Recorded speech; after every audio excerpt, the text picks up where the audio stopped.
Habíamos estado estudiando Primera de Reyes, terminamos en el capítulo 22, pero ahora nos saltamos a Segunda de Crónicas. Y lo que les explicaba la otra vez, el libro de los reyes nos va a presentar las historias de los reyes que reinaron en el reino del norte de Israel y en el reino del sur Judá. Pero los libros de Crónicas se van a enfocar únicamente en los reyes de Judá. Por lo tanto, los libros de Crónicas van a tener mayor información de los reyes de Judá que el libro de los reyes.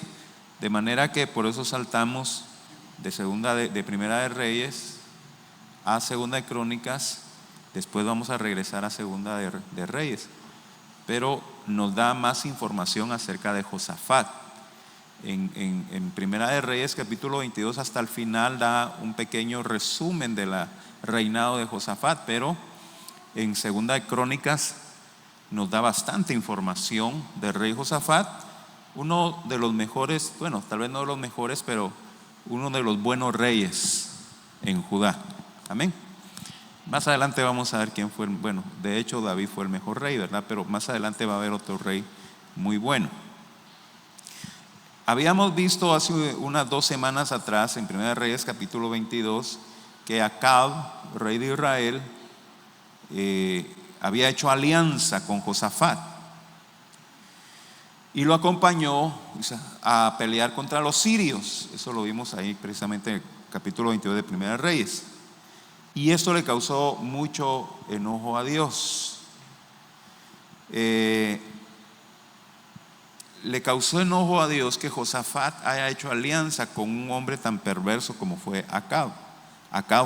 Josafat fue un hombre temeroso de Dios, pero la amistad que hizo con Acab fue un grave error. Y ese error se va a ver manifestado unas 2 generaciones más adelante.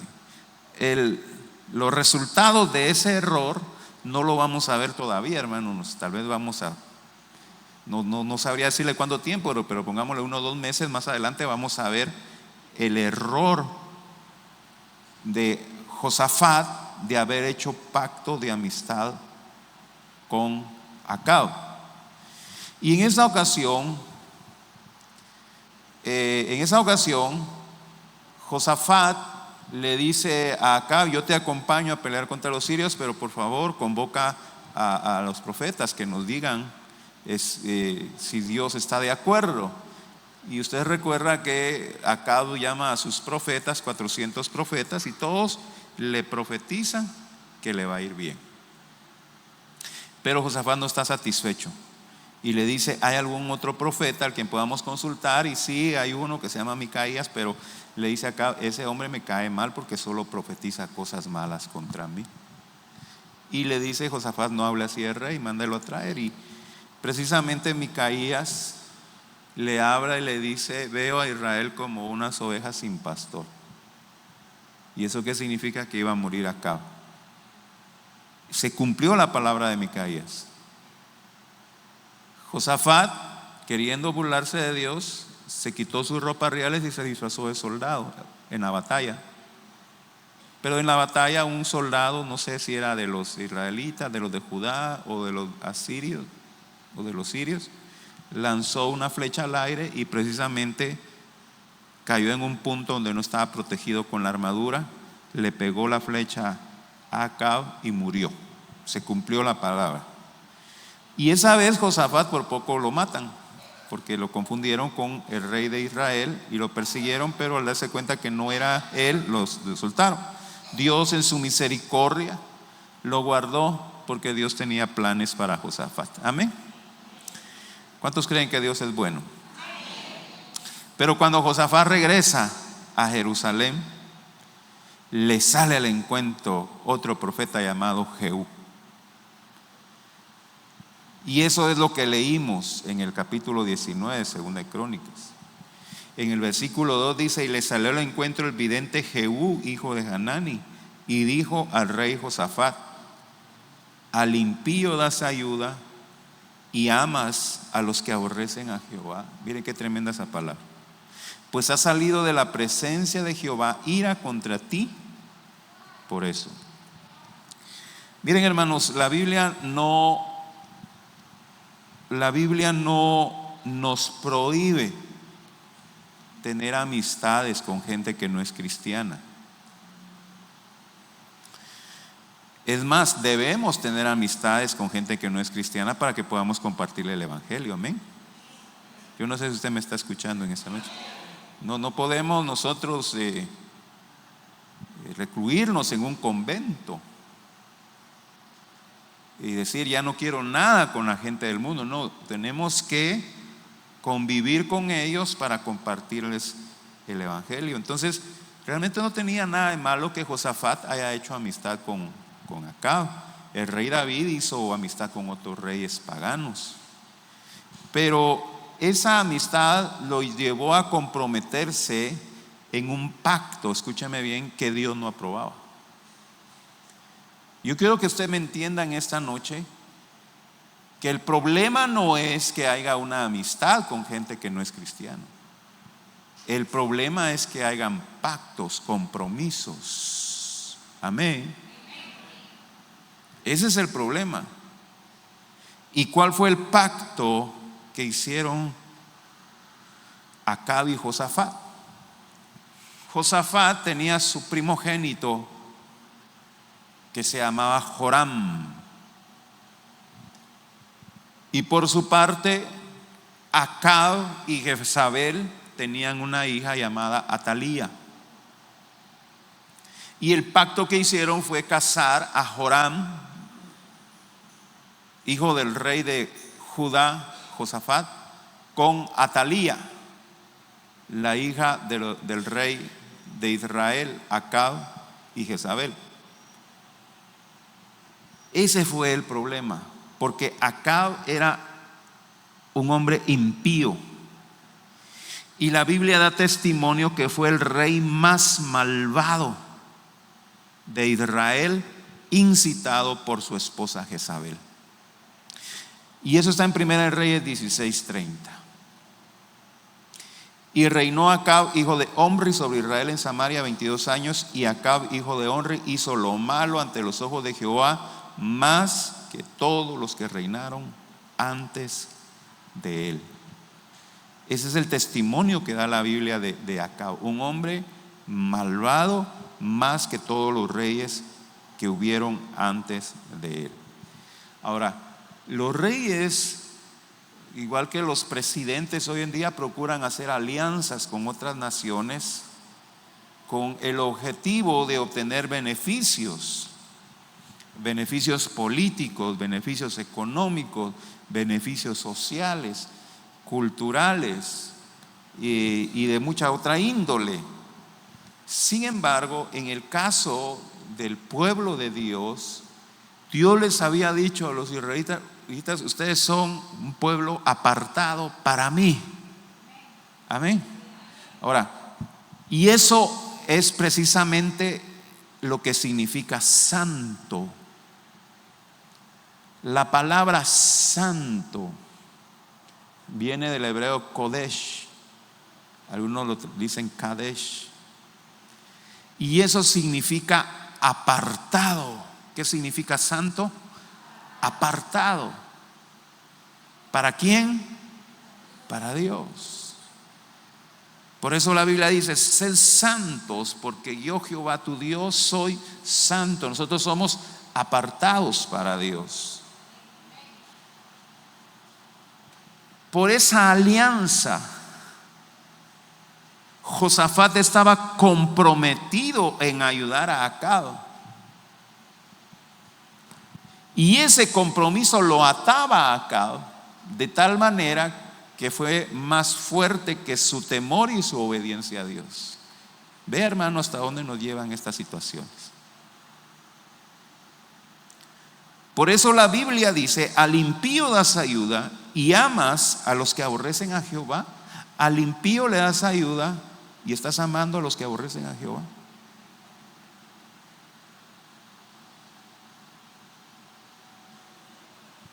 Eso es lo que Dios le reclama a Josafat. Ahora, Dese cuenta, hermano, que no solamente somos llamados a no unirnos en yugo desigual con los incrédulos, porque eso es lo que enseña la Biblia. Por mucho lo que a muchos les moleste que yo predique de esto, pero eso es lo que dice la Biblia. Segunda de Corintios 6:14, no se unan en yugo desigual con los incrédulos, porque qué compañerismo tiene la luz con las tinieblas, o la justicia con la injusticia. Amén. Eso es lo que la Biblia dice. No se unan en yugo desigual con los incrédulos. ¿Y cuál es el yugo desigual? El matrimonio. No se unan en matrimonio con los incrédulos. Pero no solamente eso, sino que también tampoco relacionarse con falsos cristianos. Y se lo compruebo con la Biblia, 1 Corintios 5:11. Más bien os escribí que no os juntéis con ninguno que, llamándose hermano, fuere fornicario, avaro, idólatra o maldiciente o borracho o ladrón, con el tal ni aún comáis. Amén. Habíamos dicho anteriormente que el problema no es que nosotros tengamos amistad con los inconversos, y precisamente de eso habla el apóstol Pablo ahí en el versículo 10, 1 Corintios 5:10. Yo no hablo que no se junten con los impíos, dice el apóstol Pablo. Yo hablo, dice el apóstol Pablo, que no se junten con aquellas personas que se dicen ser cristianas. Escúchenme bien lo que estoy diciendo. Aquellas personas que se dicen ser cristianas, pero actúan peor que los impíos. Pleitistas, chismosos, maltratadores, fornicarios, adúlteros, borrachos, ladrones, avaro, maldiciente. Dice, con tal ni aún comáis. Miren, hermano, yo esta noche les estoy predicando la Biblia. No les estoy predicando mi punto de vista. De manera, hermano, que yo le aconsejo que usted no tome a la ligera esta palabra, porque tiene sus consecuencias. Si usted va a visitar a una persona y en el portón de su casa dice no entrar, perro bravo, ¿se metería usted a la casa? ¿Se metería usted a la casa? ¿Pero por qué? Porque ahí le están advirtiendo.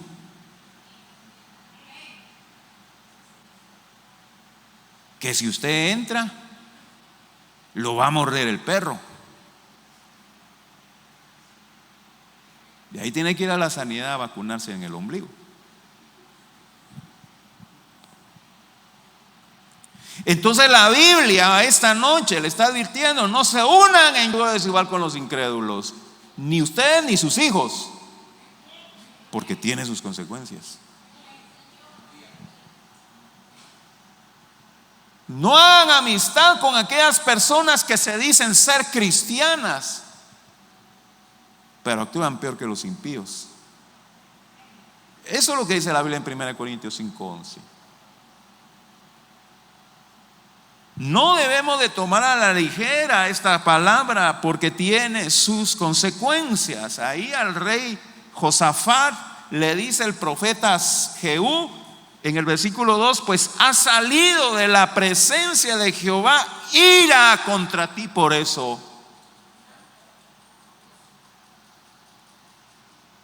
Porque han tomado en vano la palabra de Dios, lo han tomado a la ligera. Sale ira de Dios contra tales personas que hacen esto. Entonces Dios le está advirtiendo a Josafat que vendrán duras consecuencias por esa decisión, a pesar de que Josafat era un hombre temeroso de Dios. Y vamos a ir, y puede leer usted ahí en 2 Crónicas 18, 19, 20. Josafat fue un buen rey, temeroso de Dios. Ahora, el mal no vino sobre Josafat en sus días. Dice el versículo 3: pero se han hallado en ti buenas cosas, por cuanto has quitado de la tierra las imágenes de acera y has dispuesto tu corazón para buscar a Dios. Es decir, como les dije a un principio, esa consecuencia se va a ver reflejada 2 generaciones más adelante. Bueno, desde su hijo Joram. Su hijo Joram va a empezar a sufrir las consecuencias. Es decir, el castigo no iba a ser anulado, pero Dios iba a tener misericordia de Josafat porque era temeroso de Dios. Ahora, hermano, qué triste. Yo sé que nosotros como padres amamos a nuestros hijos, amén. Nosotros queremos que nuestros hijos sean mejores que nosotros, que nuestros hijos tengan mejores oportunidades que nosotros, que a nuestros hijos les vaya mejor en la vida que como nos fue a nosotros. Eso es lo que queremos nosotros para nuestros hijos. Por eso los educamos, por eso los cuidamos, los corregimos, por eso. Pero imagínense, hermano, que por una mala decisión que nosotros tomamos en la vida le vamos a heredar maldiciones a nuestros hijos. Y eso es lo que le está pasando a Josafat. Por una mala decisión que tomó en la vida, le está heredando maldiciones a sus hijos, cuando se pudo haber corregido.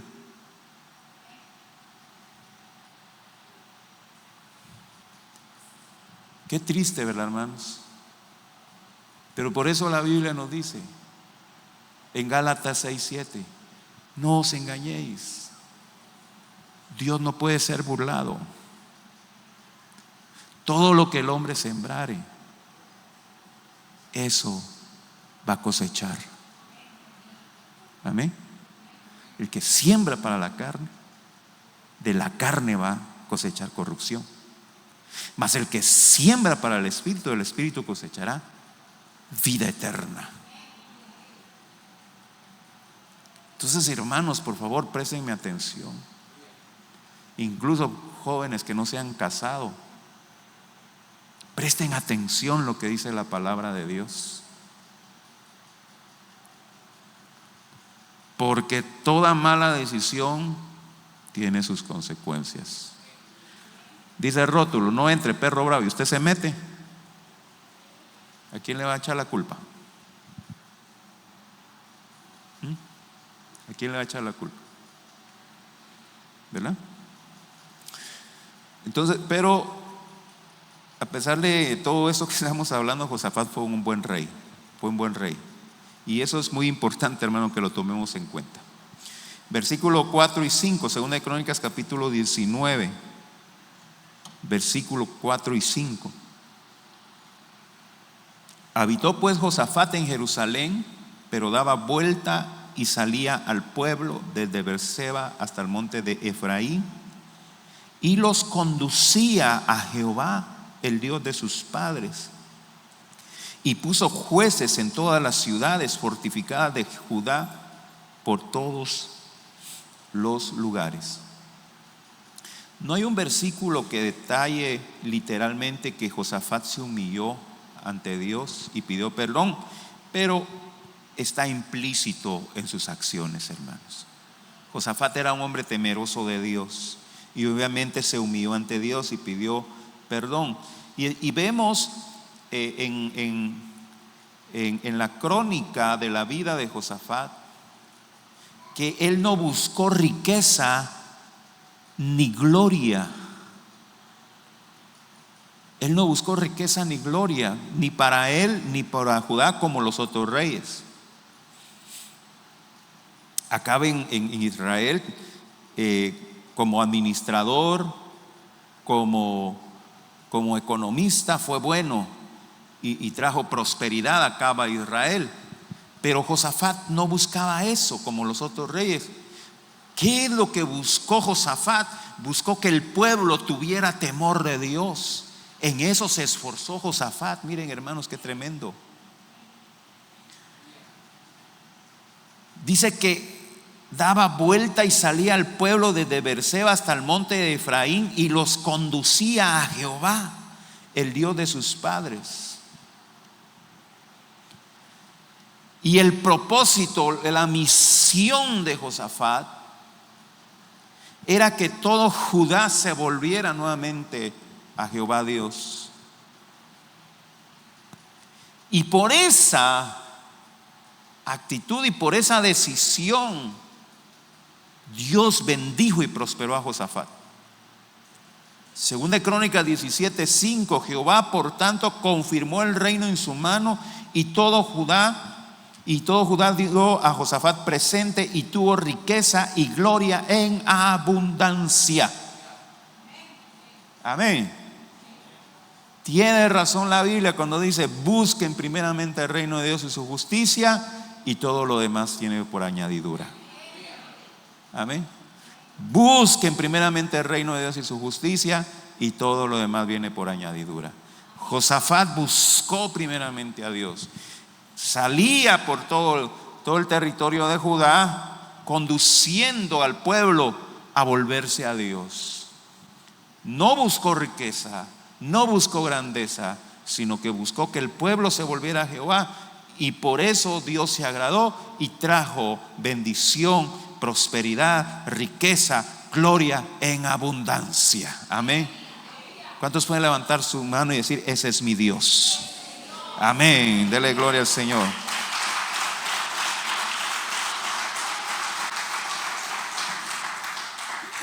Josafat fue un evangelista, hermano.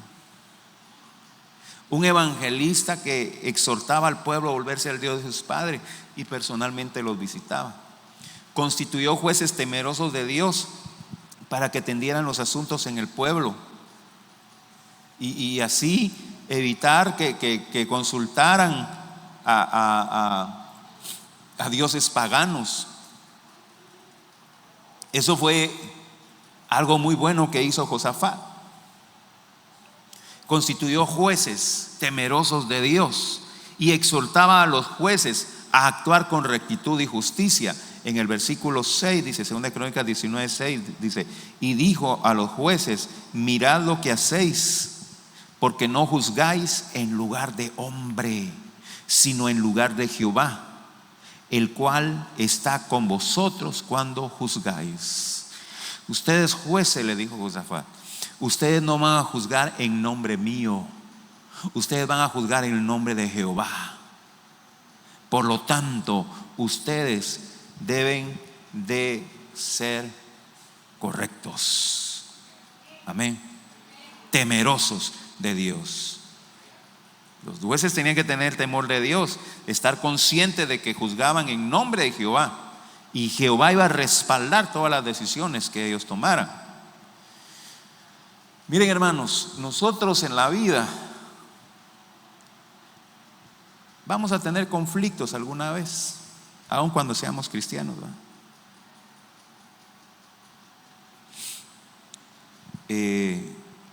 Yo me recuerdo hace muchos años, una vez a mí me demandaron.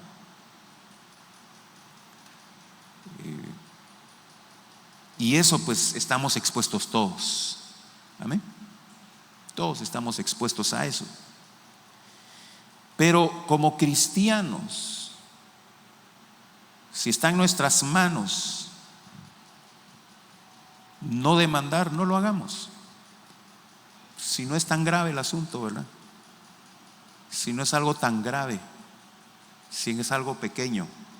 Ahora, si es una cosa así bastante grave, sí, hay que acudir a las autoridades de nuestro país. Pero si son cosas pequeñas, de pleitos de vecinos, de pleitos de familia, no demandemos.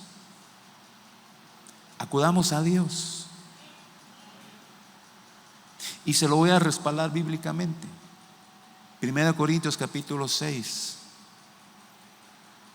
versículo 1 y 2. 1 Corintios 6, 1 y 2. ¿Osa alguno de vosotros, cuando tiene algo contra otro, ir a juicio delante de los injustos y no delante de los santos? ¿O no sabéis que los santos han de juzgar al mundo?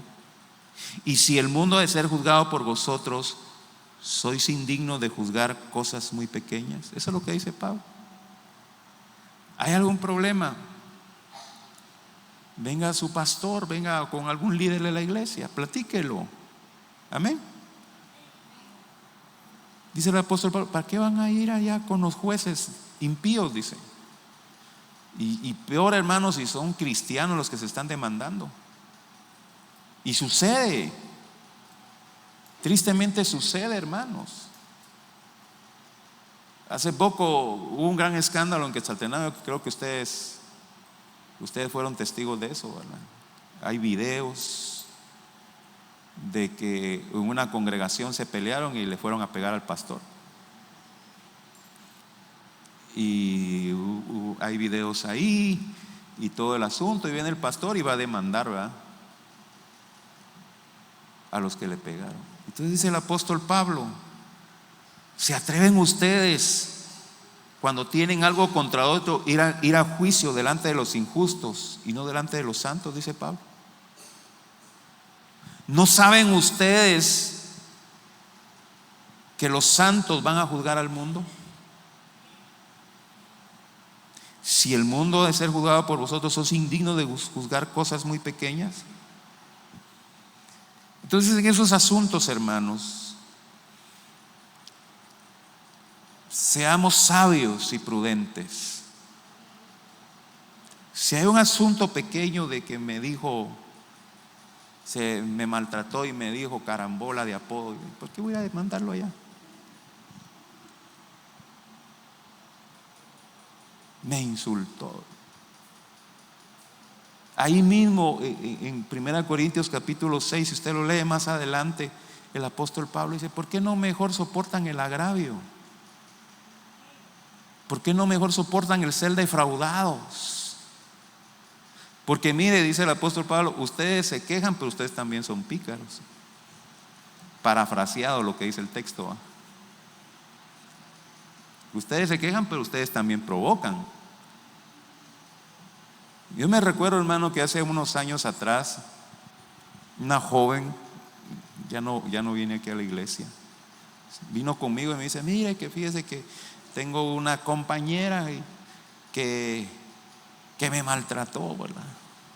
Pero cuando ella empezó a contarme la historia, me di cuenta de que ella la provocó. Esta cristiana provocó a la impía.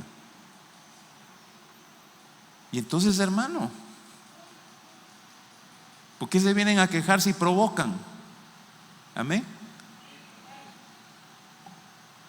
¿Por qué se vienen a quejar si provocan? Y eso es lo que dice el apóstol Pablo. Ustedes se quejan, pero ustedes son los que provocan. Entonces, ¿por qué no soportan mejor el agravio? Entonces, en esos asuntos, el rey Josafat dice, no, nosotros vamos a arreglar los asuntos con el temor de Dios. Y los jueces deben de ser hombres temerosos de Dios. Cualquier asunto, hermanos, siempre nosotros tenemos que tener una disposición a reconciliarnos. Amén. Una disposición a reconciliar. No que las otras personas sean castigadas, sino a encontrar, mire, tuvimos un desacuerdo, se me salió el hombre viejo y no me pude controlar y bueno, quiero arreglar el asunto, ¿verdad? Perdón, ya no lo vuelvo a hacer, ¿verdad? No esperar ahí que vengan a quejarse para que el pastor cosquee al otro, ¿verdad? No, hermano, sino que tengamos un corazón reconciliador. Amén. ¿Cuántos dicen amén? Entonces el rey le advierte a los jueces a no corromperse. Vamos a leer 2 de Crónicas 19:7, pero quiero leerlo en la versión Nueva Traducción Viviente porque ahí está más clarito. Teman al Señor y juzguen con integridad, porque el Señor nuestro Dios no tolera que se tuerza la justicia, ni que se muestre parcialidad, ni que se acepte el soborno. Miren qué tremendo es. Y el soborno, ¿conocen el soborno? Amén. El soborno viene del griego moco, que le den su moco, dice, al policía. Amén. lo detiene porque no lleva licencia. Ahí le voy a dar para sus agüitas. Ese soborno. Amén. Mire que este documento no lo arreglé a tiempo, pero ahí le voy a dar para sus agüitas para que me lo arregle. Ese soborno. Y eso es lo que la Biblia nos está diciendo. No tuerzan la justicia, ni muestren parcialidad, ni acepten soborno. ¿Amén? Ahí ya está hablando de acepción de personas. Que no tengamos favoritismo. Precisamente eso estamos estudiando en los temas de la guía, ¿verdad? Santiago. Eso estamos estudiando. Y el soborno, la acepción de personas y el soborno son males que van a torcer la justicia, y eso va a provocar la ira de Dios contra los que practican el soborno y la acepción de personas. Iglesia, escúcheme bien, si usted quiere escucharme en esta noche, yo le aconsejo que me escuche para que le vaya bien, como dice el Salmo 1, para que te vaya bien y seas de larga vida. No participe usted del soborno, ni lo reciba, ni tampoco lo dé. Amén. Yo no sé si me está escuchando. No sea partícipe del soborno, porque va a cosechar los frutos. Si el policía le va a poner una multa, que se la ponga. Bueno está, por no andar con sus documentos en orden. Mire, hermano, los cristianos debemos ser ejemplo. Usted no sabe que la Biblia dice que nosotros somos sal de la tierra, que nosotros somos la luz del mundo. Nosotros debemos ser ejemplo. Vaya bien con sus documentos, hombre. Si tiene dinero para comprar una moto, ¿cómo no va a tener dinero para arreglar su licencia? Amén. Y los agarra la policía sin licencia. Ay, es que soy pobre. Pobre, ¿verdad? Y tiene moto y tiene celular.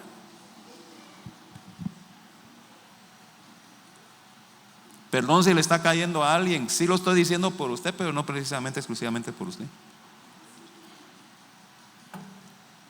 Tiene dinero para comprar moto, tiene dinero para comprar celular, pero no tiene dinero para su licencia. Debemos, hermanos, de actuar con justicia. Pero démosle, hermanos, porque el tiempo se nos está yendo y algunos ya me están viendo con mala cara. Amén. Versículo 10, segunda Crónicas 19:10. En cualquier causa que viniera a vosotros de vuestro hermano que habitan en las ciudades, en causas de sangre, entre ley y precepto, estatuto y decreto, les amonestaréis que no pequen contra Jehová, para que no venga ira sobre vosotros, sobre vuestros hermanos. Haciendo así, no pecaréis. Entonces Josafat se esforzaba en aconsejar al pueblo a tener temor de Dios.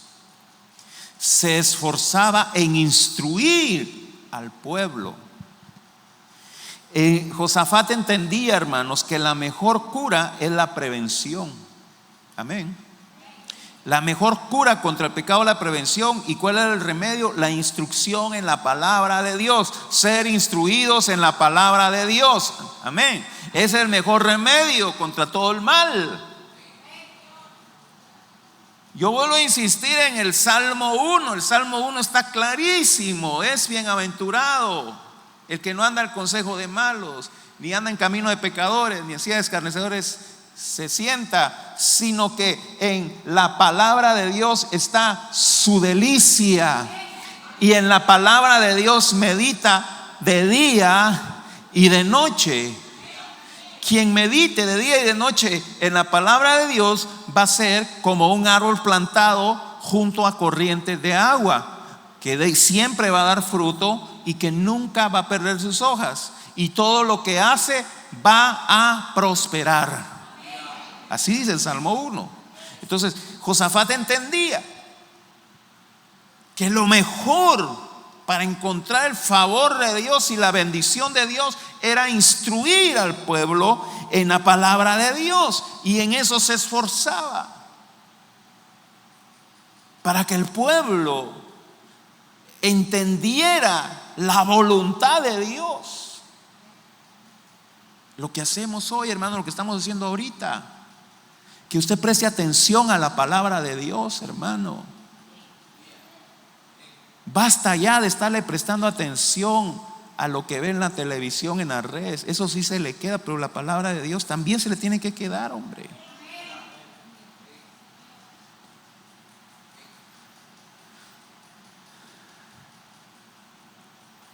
Josafat enviaba maestros, levitas, que instruyeran al pueblo a tener temor de Dios y que aborrecieran el pecado.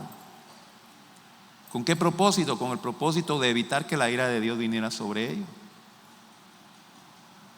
Según la Crónicas 17:9, y enseñaron en Judá teniendo consigo el libro de la ley de Jehová, y recorrieron todas las ciudades de Judá enseñando al pueblo.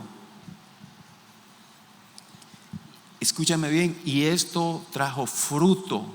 Cuando el pueblo empezó a ser instruido en la palabra de Dios, el pueblo empezó a tener temor de Dios. Y sabe, hermanos, eso produjo fruto. Había paz y prosperidad en Judá. Los enemigos le tenían miedo. Los enemigos no se atrevían a enfrentarse con los judíos. Es más, los enemigos le llevaban presentes, tributos. ¿Por qué? Porque el temor de Jehová estaba en ellos, porque estaban instruidos en la palabra de Dios. El temor de Dios estaba en el pueblo. Sin embargo, hermanos, a pesar de que Josafat se esforzaba en predicarle la palabra de Dios a ellos, a pesar de que el mismo rey salía y recorría todo el territorio amonestando al pueblo, exhortando al pueblo que se volviera a Jehová, a pesar de eso, aún habían personas que no querían volverse a Dios. Aún habían personas que no prestaban atención a la enseñanza bíblica.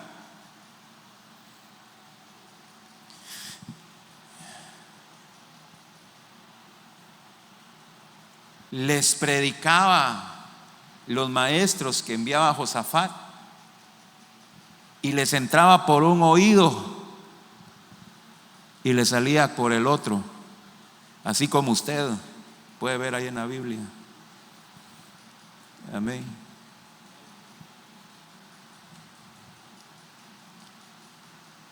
Mateo capítulo 13 versículo 15, miren lo que dice el Señor, qué tremendo.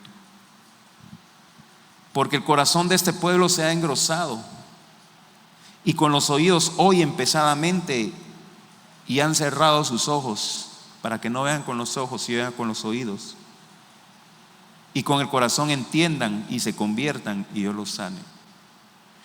El Señor está diciendo que la gente va a escuchar la palabra de Dios, pero no la va a querer aceptar. El Señor está diciendo que sus oídos va a haber como un zumbido, van a oír pesadamente y no van a entender. Se les está predicando en español, pero no entienden. Es como que se les estén predicando en chino, en ruso. No entienden. Mira, hermano, Mazatenango es una ciudad que está saturada del evangelio. Mazatenango es una ciudad que donde quiera se escucha el evangelio. Desde allá de la entrada del triángulo hasta aquí a este puente, el evangelio es predicado en la ciudad, pero la ciudad no se convierte, hermano. Escuchan el mensaje, pero no lo entienden. Están cegados, están zorros espiritualmente, no entienden. Y sabe lo más triste, escúcheme por favor, Lo más triste es que hay personas llamándose cristianas, son iguales, se les predica la palabra de Dios. ¿No entienden?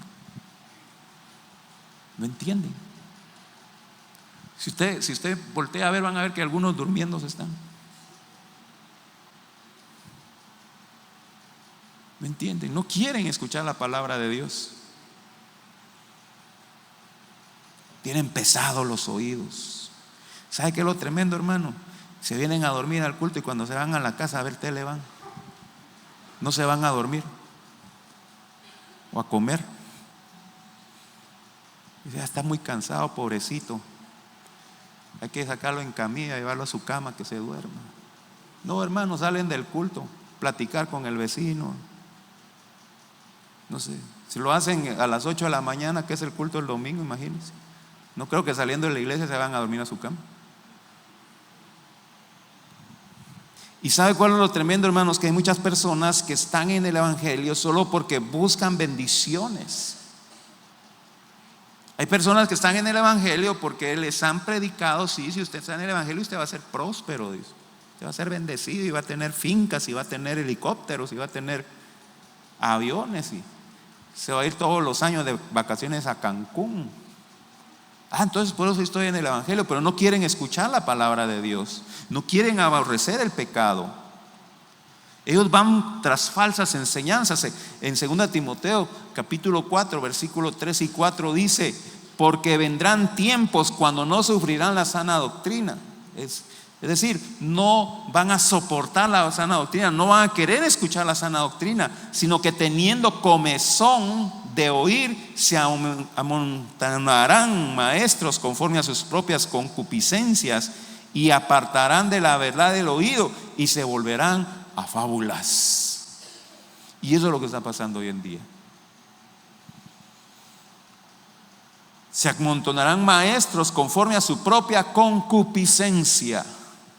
¿Y qué es la concupiscencia, hermano? Los deseos de la carne. ¿Qué es la concupiscencia? Los deseos de la carne. Usted puede ver ahí en las redes un predicador de Estados Unidos, en español, se habla español. Le reclama a Dios: Dios, ¿dónde están mis millones de dólares? Yo quiero mis millones de dólares. Y profetiza, dice el Señor que antes del arrebatamiento de la iglesia todos los evangélicos van a ser millonarios. Y, amén, dicen todos, amén. Se amontonarán maestros conforme a sus propias concupiscencias y apartarán de la verdad el oído y se volverán a fábulas. ¿Qué son fábulas? Son cuentos, mentiras. Eso es lo que está pasando, hermanos. Pero Josafat se preocupó por predicarle la palabra de Dios a todo Judá, pero aún así hubo gente que no quiso escuchar la palabra de Dios. Dios quiera que todos los que estemos aquí tengamos hambre por la palabra de Dios. Dios quiera que todos los que estemos aquí sintamos la necesidad de ser alimentados por la palabra de Dios y que la palabra de Dios sea nuestra delicia. Yo voy terminando, hermanos. Josafat fue un rey que tuvo temor de Dios y procuró hacerlo bueno. Sin embargo, cometió errores. Pero un error en particular, que ese error va a ser una espina en su costado: haber casado a su hijo Joram con la impía Atalía.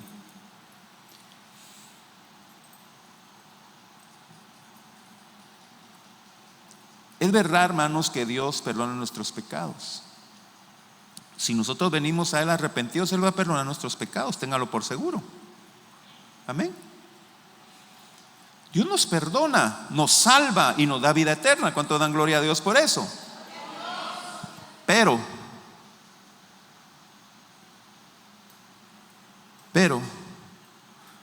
nuestros errores van a tener consecuencias. Amén. Un asesino mata a sangre fría a otra persona y se arrepiente por haberlo matado y viene y le pide perdón a Dios. Dios lo perdona y es salvo, pero debe pagar por ese asesinato. Amén. debe rendir cuentas a las autoridades terrenales por ese asesinato. Eso no significa que él va a aceptar a Cristo y ahora Dios me tienes que librar de la cárcel porque yo acepté a Cristo. No, hermanos. Una persona puede robar. Le robó a alguien 1,000 quetzales y se arrepiente y dice: Señor, perdóname por ladrón, perdóname. Y el Señor lo perdona, le lava sus pecados, le limpia todo pecado. Pero debe de restituir esos 1,000 quetzales. Amén. Tiene que pagar por lo que hizo. Entonces, hermanos, seamos muy conscientes de eso, porque somos muy dados a minimizar nuestros errores y a exaltar nuestras buenas obras. Pero Dios es justo, hermanos. Dios es justo. Y usted va a ver en la historia de David, vimos David, ¿verdad? Se metió con una mujer casada y mandó a matar al esposo. Dios lo perdonó, pero sufrió las consecuencias de ese pecado. Entonces, el proverbista, mire Proverbios 30-33, ese Proverbios es bastante peculiar. Dice: ciertamente el que bate la leche sacará mantequilla. Así dice. Usted mueve mucho la leche, se va a poner dura. O sea, una acción va a tener consecuencias. El que recio se suena a las narices sacará sangre, y el que provoca la ira causará contienda. Toda acción tiene su reacción, tiene sus consecuencias, hermano. Dios nos ama, Dios nos perdona, Dios nos bendice. Dios bendijo a Josafat, lo prosperó, le dio grandeza, tuvo temor de Dios Josafat, pero su error tuvo consecuencias. Amén. Tomémoslo muy en cuenta, hermanos. Tomémoslo muy en cuenta. Bueno, el tiempo se ha ido.